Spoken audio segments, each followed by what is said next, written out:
Hello, Scorpio. Thank you very much for tuning into this week's read. For the main part of the read, I'm using the Gilded Tarot by Cyril Marchetti. The website is llewellyn.com, but this is an older one. As you can see, it's 2004. I believe the current website is usgamesinc.com. But if you look up Cyril, I think you'll easily find him. He's a very unique name, in my opinion. Especially if you put Cyril Marchetti with tarot, I think that should be easily found. Supportive Oracle Cards, Chakra Wisdom Oracle Cards by Tori Hartman, illustrated by Gretchen Raish Baskin. So a few websites in the back here, torihartman.com and watkinspublishing.co.uk or watkinspublishing.com. Feel free to freeze frame if you need to search out any of the information, if you're looking for that stuff, if you want to search them down. Alright, what do we have for Scorpio? Scorpio. Getting that Count Chocula vibe going on. It makes me want Count Chocula. I haven't had that since, I don't remember the last time I had that, to tell you the truth.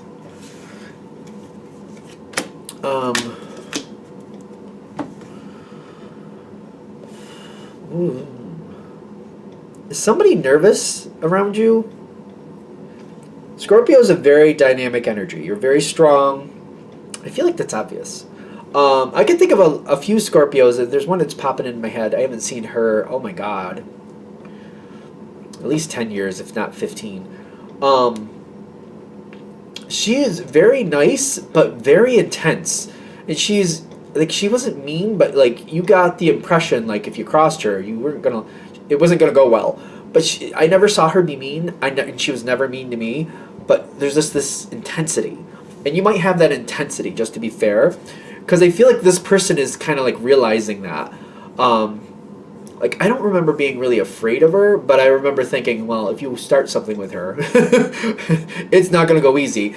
Not that I'm one to start something with people, but still, it's kind of like, you know, it's in your best interest to mind your P's and Q's. So this energy, I don't want to say they fear you, but I'm gonna. I'm gonna. Because I get the Knight of, that's the Page of Cups, and it's holding back the Death card. And I don't feel like it's saying anything's going to end or start, or well, something could start here. But I feel like it's like they're hiding their feelings about you. Doesn't mean it's romantic. Could.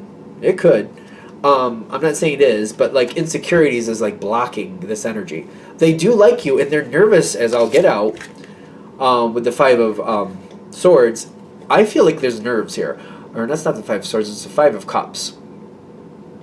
I am getting it's an emotional insecurity. This is usually about like looking at a situation for like what's going wrong rather than what's going right. It's like the whole thing isn't bad, but centering on what's not working, which could be a part of this. Like for some reason their insecurities are too strong. Their insecurities are too strong. Sometimes Scorpio can work with that. But should you in this case? They're very stagnant. They're not moving forward correctly. Something isn't working. Something isn't working right. I feel like the ironic part of this whole connection is I feel like whoever this is compatible with you. But maybe the point here is to not do this. Because I think, are you picking up on it yet or not? Are you picking up on it? Scorpio is quite intuitive usually. You're a water sign. Even if you came to this video and maybe you're not a Scorpio, but you probably have some type of intuitive ability. Sometimes I feel like people come to this video for the Scorpio, not because they're Scorpio, but because they kind of relate to that intuitive thing. I don't know, it kind of draws people in. I think that energy is just that type of energy. If we're just going to randomly say stuff, apparently. Let this move on. Eight of Wands is like, it's kind of like you have a chance to grab something or let it go. Let it go. This is not, whatever this is, that insecurity thing. Sometimes people can't hold the standard and they know it, and maybe it's best to let that be. You don't need this aggravation. And I feel like this person isn't really, it's not like they're a bad person, so I'm not trying to paint it that way, but they might have some certain issues that are just kind of like, maybe we just let that go. If this is hitting for you, you're kind of like, I could take it, I could leave it anyway. I just feel like this is one of those things, once you start, if you start going into it, it'll get a little deeper and a little deeper, and before you know, you're neck deep in it. And something I've found with Scorpio is like, they're not, I don't know how to explain this. If there's a challenge and they don't want to give up, Scorpio does not give up unless they want to give up. And sometimes the more somebody says you can't, they're like, well, I'll do what I want, thanks, and if I want to, I will.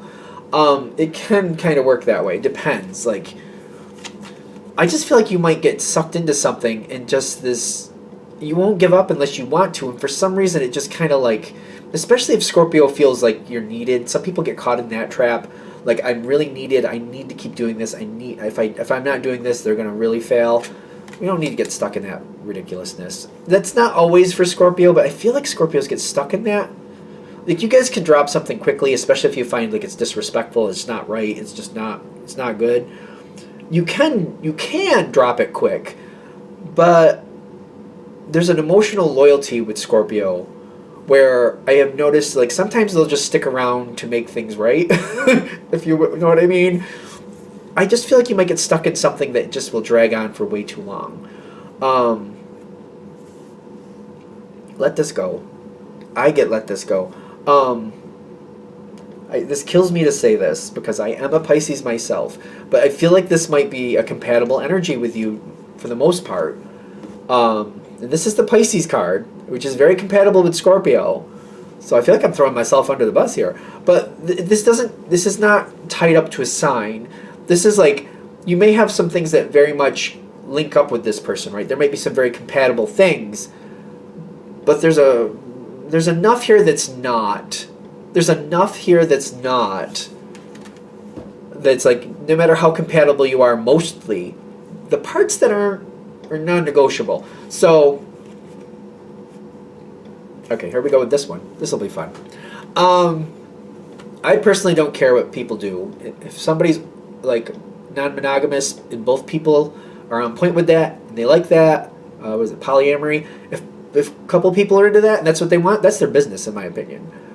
But when one person is polyamorous, the other person's monogamous, and the monogamous person doesn't know that the polyamorous one is all over the place, it's not so cool. Like, both people have to be on the same page. You know what I'm saying?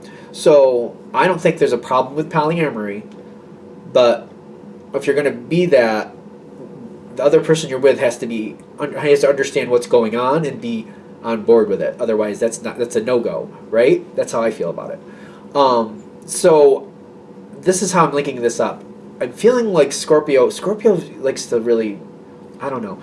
It's kind of like this, just for an analogy, doesn't mean this is the example that you're going to come into contact with, but if you're a monogamous person, this other one may not be.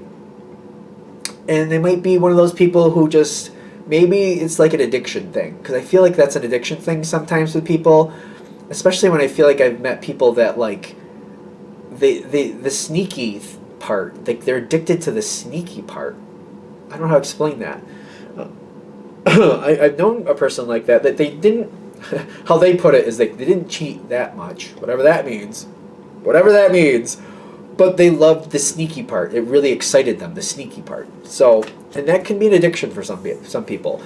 And you might be dealing with somebody that's like that. So, and I'm getting like, just let it go. If you're not really if you're kind of like, I could take it, I could leave it, you should probably just leave it. Because they seem like this is going to kind of sneak on it's going to keep going anyway. Something else is going to get its attention. You're going to kind of let it go. You have a chance here to take this if you want. I feel like they're saying, do yourself a favor. If it's not that enticing, let it go. I don't know why, because I feel like you might just kind of like, well, maybe I'll just see if there's something more there, or maybe I'll just see if there's something worth keeping or worth getting a little tighter with. Unless you're really pulled towards it, I would let it go. That's what I'm just getting. And not for nothing, if you're really pulled towards it, doesn't matter what I say. You're going to do what you want anyway. Not for nothing. That's Scorpio. They do what they want. I just feel like this is the heads up because like there's something that's kind of floating there. It's a little bit of a mystery. You kind of want to know a little bit more, but you're like, I could take it or leave it. Leave it. Do what you want, but they're saying, yeah, if you could leave it, probably just leave it. Is that it? All right, I'm going to leave it there. I hope that helps. Thank you for watching. If you'd like a direct reading from me, shoot me an email, jamesforastral@gmail.com. That's James the number 4, astral@gmail.com. If you're interested in the donation information, that's below, same email. Thank you again for watching, and you have a great day.